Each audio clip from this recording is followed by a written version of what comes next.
Olá, pessoas. Nesse vídeo nós vamos tratar da Semana de Arte Moderna de 1922. A Semana de Arte Moderna ela foi uma manifestação, um evento artístico que aconteceu no Teatro Municipal de São Paulo no período de 13 a 17 de fevereiro de 1922. Tá? Esse período, esse evento, ele não foi exclusivo da literatura, tá? Ele foi um evento artístico. Inclusive, nele, né, nas apresentações desses 3 dias, que foram noites intercaladas no Teatro Municipal, com apresentações de dança, de música, recital de poesia, pintura, escultura, palestra, tá? Nós tivemos tudo isso nesse evento chamado de Semana de Arte Moderna. É interessante destacar que um dos objetivos da Semana de Arte Moderna era chocar a sociedade da época, né? Isso é dito pelo próprio Di Cavalcanti, um dos organizadores, e era também fazer uma crítica à burguesia, né? A intenção do movimento era fazer uma crítica pesada à burguesia. Só que aí tinha um detalhe: esse pessoal, embora os artistas que organizam essa semana eram artistas assim, da classe média alta, da elite, não era gente pobre, né? O evento não foi feito para o povão, inclusive foi feito no Teatro Municipal de São Paulo, né? Que não era uma área frequentada necessariamente pelo povo. Só que esse pessoal, para fazer esse evento, precisava de patrocínio. Então, veja só, o objetivo era criticar a burguesia, né, da época. Mas quem vai financiar o evento, né, já que precisa de grana, é exatamente a burguesia, né? São os grandes fazendeiros do café que vão promover financeiramente o evento. Então, assim, a crítica à burguesia ela já precisa pegar leve, porque você não vai criticar quem está financiando o teu evento, né? Isso já foi, por si só, uma grande contradição dessa Semana de Arte Moderna. Essa Semana de Arte Moderna, ela propunha uma nova visão de arte. E, como eu disse, não só na literatura, uma nova visão da arte na pintura, né? Tanto que a Anita Malfatti, Tarsila do Amaral, né? Outros pintores, essa turma, né? que está produzindo ou que participa naquele período das artes plásticas, né? da pintura.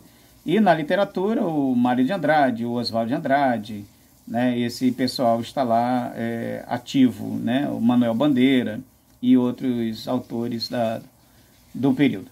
Então, a ideia dessa nova visão de arte, a partir, inclusive, dos movimentos europeus de vanguarda, porque os movimentos europeus de vanguarda influenciaram imensamente o evento, o modernismo, né? Influenciaram a Semana de Arte Moderna e influenciaram as gerações, né? Primeira, segunda, terceira geração do modernismo.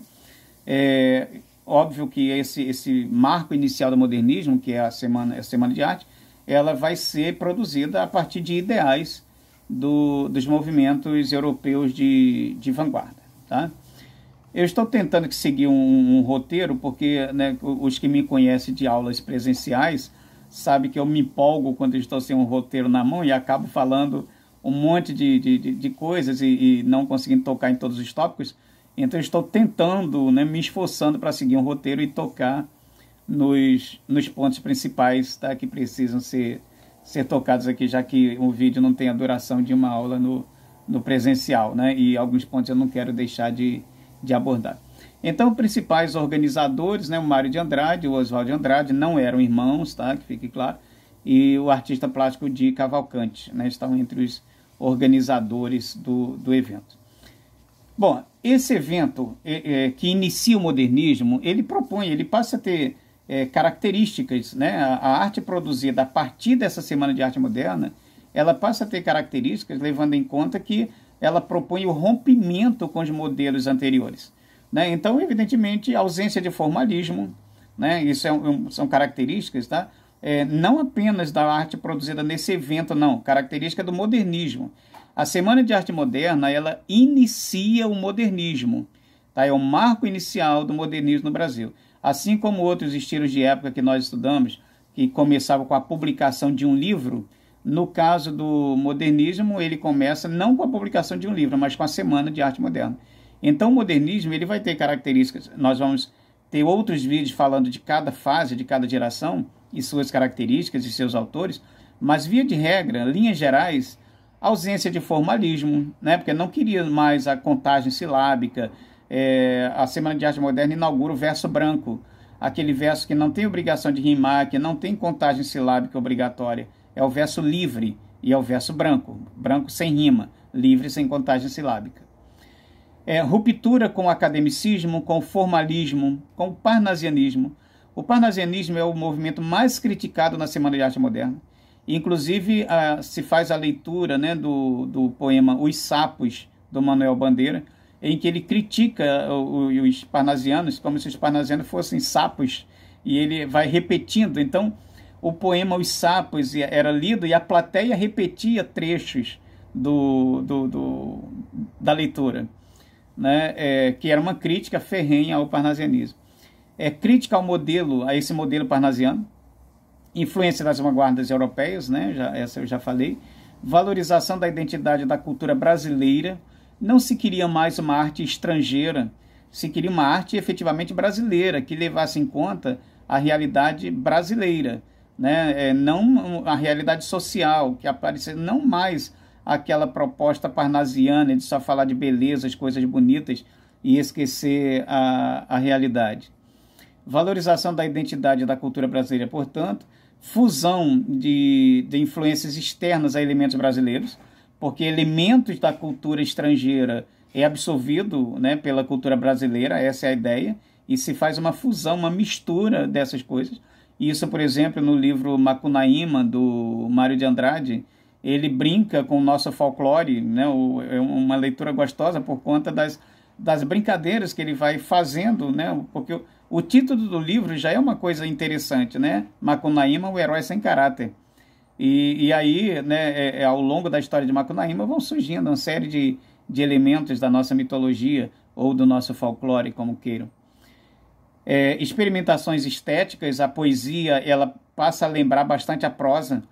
Não há mais tanta diferença entre a poesia e a prosa, já que não há definição do tamanho do verso. Liberdade de expressão, o escritor modernista ele não precisa se prender a um tema, muito menos a um formato, como os parnasianos que escreviam sobre qualquer bobagem, mas usando o soneto de 14 versos, né? Obrigatoriamente 14 versos, com a rima obrigatória, contagem silábica.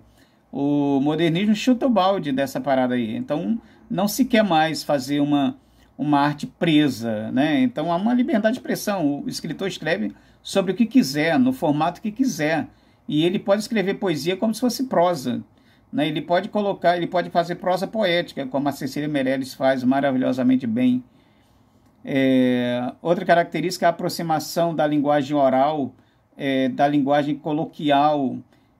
Pega-se essa oralidade do povo e se coloca na poesia, como, por exemplo, em Oswald de Andrade, no seu Pronominais, né, no poema Pronominais, é exatamente isso, ele brinca com isso, de trazer essas marcas de oralidade, ou essa linguagem coloquial, popular, oral, para a poesia. Até então, né, essa linguagem era imprópria para a poesia, não mais a partir do modernismo. A partir dali, a partir da Semana de Arte Moderna, você pode levar para a poesia a linguagem do povo. Isso é maravilhoso, essa liberdade.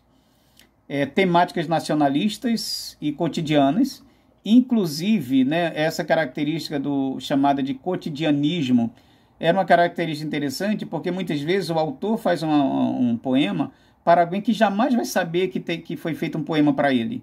É como você ter um contato assim, com um pipoqueiro, você acha o maior barato, você cresce num bairro e vai observando que o pipoqueiro é o mesmo, que o pipoqueiro cruza gerações, e aí você faz um poema sobre o pipoqueiro. E aí aquele pipoqueiro ele vai virar personagem, ele vai ser um muso de um poema.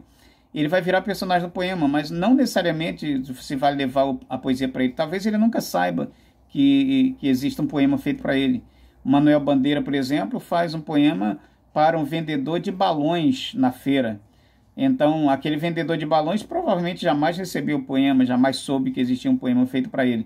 Mas até hoje nós lemos o poema do Bandeira, feito sobre um vendedor de balões de gás, né, da bola de gás na feira. Isso é interessante, né? Que é esse cotidianismo e você transformar em personagens pessoas comuns, né? Eu fazer um poema para o motorista do ônibus, para a tia da cantina da escola, né? Ou seja, a partir daí, né? Você transforma personagens comuns em personagens da literatura. Isso também é um grande barato. No contexto histórico, em 1922, o presidente do Brasil é Epitácio Pessoa, que é um nordestino, que investe muito no Nordeste, mas a miséria no Nordeste é tão grande que não dá conta dos investimentos. E existe uma eleição no Brasil em 1922, né, quando sai o Epitácio Pessoa e ganha o Arthur da Silva Bernardes.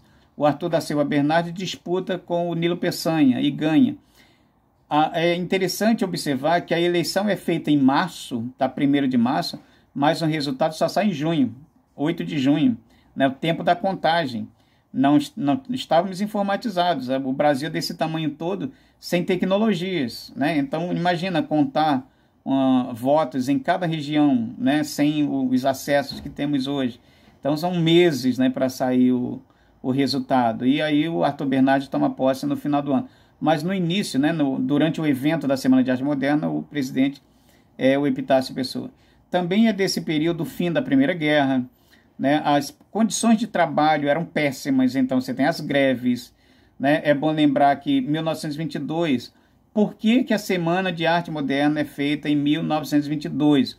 Para marcar o centenário de independência do Brasil. Né, 1822 a independência, então a Semana de Arte Moderna é feita em comemoração ao centenário em 1922. Em 1922 também acontece a fundação do Partido Comunista Brasileiro, e isso é um avanço porque dá voz aos trabalhadores, né? As condições de trabalho são péssimas, são degradantes, então esse movimento, né, o Partido Comunista começa a lutar pela causa trabalhista. Acontece também em 1922 o início da radiodifusão, né?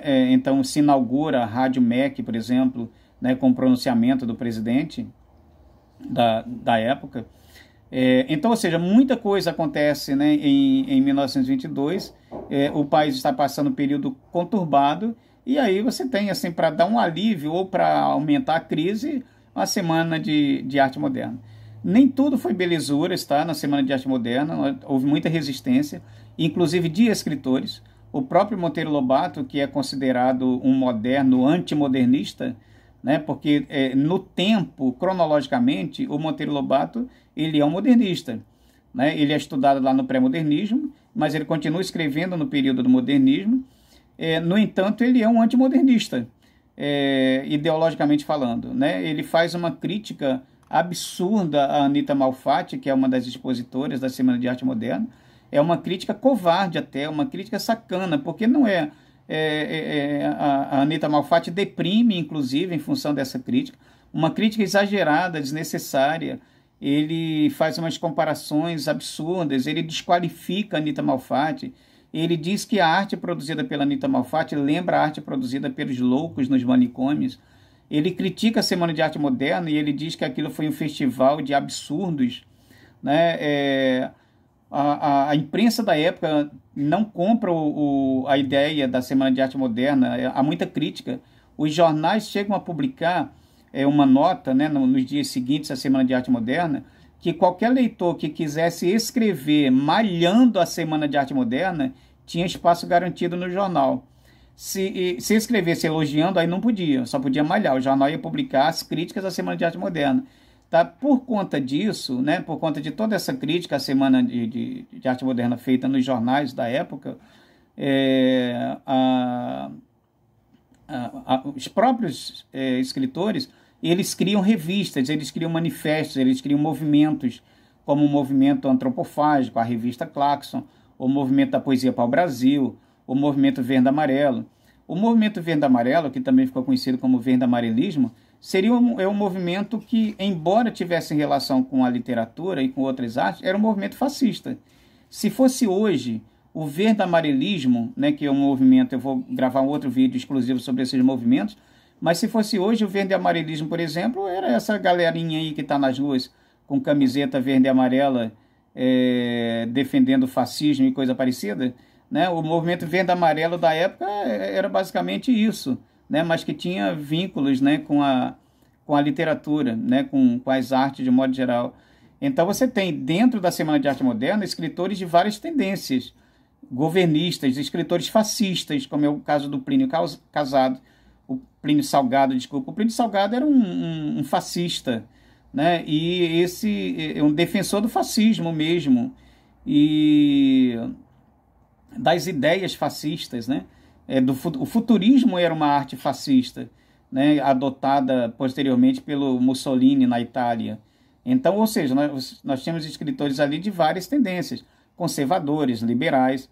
E o Monteiro Lobato ele era um cara extremamente conservador. Até aí tudo bem, não há crime em alguém ser conservador. Só que ele é um conservador que ele critica pesadamente o movimento, né, a Semana de Arte Moderna, e de uma forma covarde a Anita Malfatti. Quem socorre a Anita Malfatti é o Mário de Andrade, né? Inclusive há uma menção, se diz nos bastidores que havia uma relação amorosa entre Anita Malfatti e Mário de Andrade, e possivelmente sim, há uma troca de cartas entre eles, inclusive. Então é possível que tenha realmente existido essa relação amorosa nunca consumada. E é ele que conforta a Anita Malfatti, que dá uma moral para ela, porque o Monteiro Lobato deixa a bichinha absolutamente deprimida, anos sem expor, inclusive, depois da crítica que ele faz a ela, né? Antes da semana e durante a semana. Então é isso, a Semana de Arte Moderna foi um evento que marcou o início do modernismo no Brasil. Beijo para quem for beijável, abraço para quem for abraçável, essas coisas de sempre, e até o próximo vídeo.